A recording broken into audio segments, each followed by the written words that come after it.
কিনারায়, বাংলাদেশের অর্থনীতি এখন খাদের কিনারায়। এখন শুধু রাজনীতিবিদ আমরা বলছি সেটা না, কিন্তু এই যে গুজব সরকার, যারা সবসময় সঠিক তথ্য বিশ্বাস না করে গুজব করিয়ে, তারা বলছে তারা কারো কথা বিশ্বাস করবে না। IMF এর যে রিজার্ভের হিসাব, তারা সেটি বিশ্বাস করবে না। IMF বলছে প্রকৃত হিসেবে রিজার্ভ $31 বিলিয়ন মতো, কিন্তু গোদামের সরকার বলছে না, এটা 40 বিলিয়নের কাছাকাছি।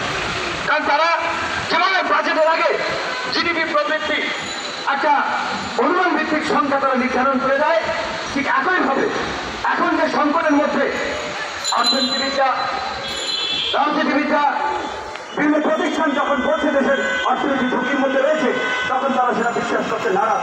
কারণ তারা তো এই গোদামি দিয়ে 4টা বছর পার করেছে।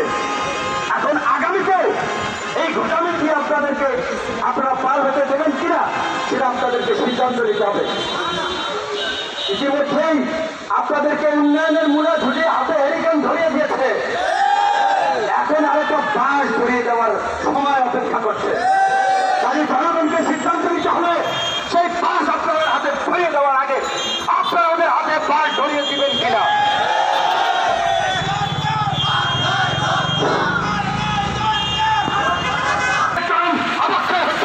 শিক্ষকের গলায় জুতার মালা দিচ্ছে, সংখ্যালঘুরা বিভিন্ন জায়গায় হামলা চালাতে পরিণত হচ্ছে। একটা ঘটনাও সুষ্ঠুভাবে নিরপেক্ষ তদন্ত হচ্ছে না।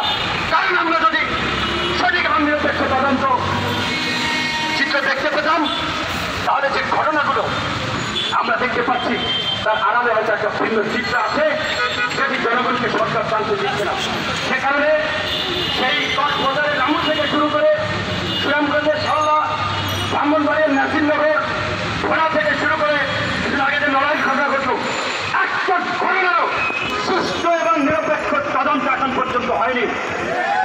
এটা আমরা ধরে নিতে পারি না। এই সমস্ত ঘটনাগুলোর সাথে একটা অপশক্তি জড়িত, যারা রাজনৈতিক ফায়দা নেওয়ার জন্য এই সংখ্যালঘুদের উপরে হামলা করে সাম্প্রদায়িকতা ধরা করে এই দেশকে একটা ঐক্যবাদের দেশ হিসেবে পরিচিত করতে চায়।